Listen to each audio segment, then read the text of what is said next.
Welcome back to the Laker pregame show. I'm Roy Firestone. You know, one of the hot topics of the new year has been Magic and Michael, EJ, and Air J. A made-for-TV one-on-one pitting Magic Johnson and Michael Jordan, maybe winner take all. Well, we caught up to Michael J. the other day. For openers, we asked if the original proposal featured Larry Bird instead of Magic. At first I heard it was Magic, not Larry. Wasn't Bob Wolf behind the idea that it might have been Larry Bird, Michael Jordan, instead of Michael Jordan, Magic Johnson? But you must have had the idea, or... No, you know, the idea was approached to me. I mean, I didn't originate it. It was more or less proposed to my people, and, you know, they brought it to me. And, you know, it was some things I didn't want to do about it with Magic. What specifically? The image of it, basically, for one thing. With me, I've been known a one-on-one player all my career, and I was trying to get away from that label to be more of an all-around player. And here you had Magic, who's been known as an all-around player, and wanted to play a one-on-one situation. And my concerns was that, from the public point of view, it was more or less, well, they just playing just to get a lot of money, make a lot of money. And you know, and I didn't want that image to be taken out of context, because it would be fun to play Magic one-on-one. I wouldn't mind doing it. I mean, that's something that I grew up doing, playing one of the best players in a one-on-one game. And, you know, it would be fun to do that now.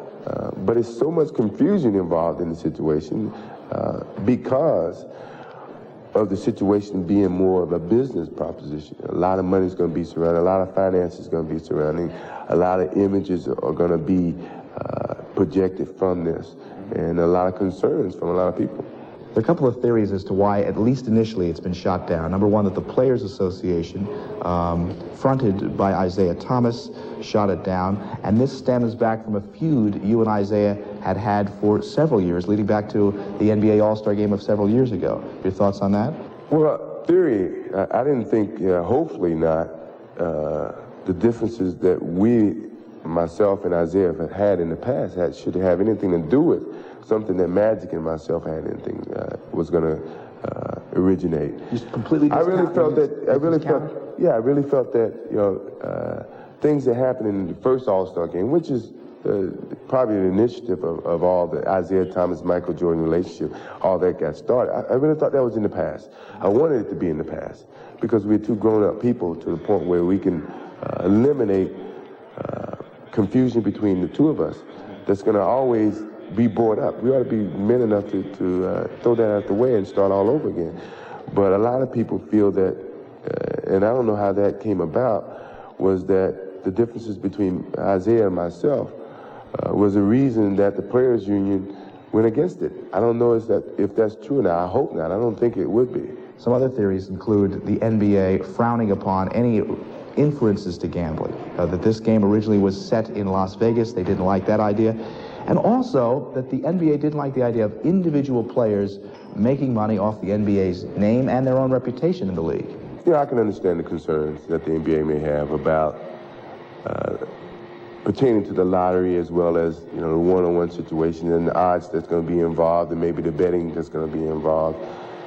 You know, but that happens anyway, and that's still going on now. And I think that from their standpoint, they don't want to promote it, which we understand. And I think that's one of the concerns that we have to, as Magic and myself, will have to evaluate. And but I still think that you should not prevent two individuals from making a business proposition and making a financial situation from this. I mean, it happens all the time. This is the business that we're in. It's from we making money, the league is making money, NBA is making money. So it's all a big business. A couple other points. First, do you think it's going to come off?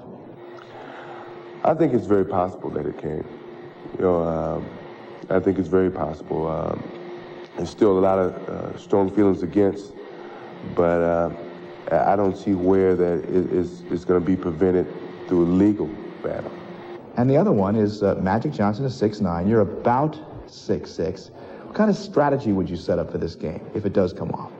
Well, I know the way Magic's going to probably play me. He knows that I'm a little bit quicker than he is. But yeah, he has the size, and he's got that hook. He can actually back me in if he wants to. But the way that I see it is that he's going to miss eventually, and I got to box him out and get the rebound and try to use my quickness to try to overcome the size and the strength disadvantage and use my outside shot to open up everything. It would be a good strategy type of match. I must admit, and not sounding cocky, I must admit I would have to have the advantage, being that I would be a little bit quicker and able to use a lot more weapons than he may. But I wouldn't count him out because he's a very intelligent basketball player. Tomorrow, Bird, Barkley, and the Bulls. Some of the central topics in part 2 of our nice little chat with Michael J. That's tomorrow at 6. To be that big.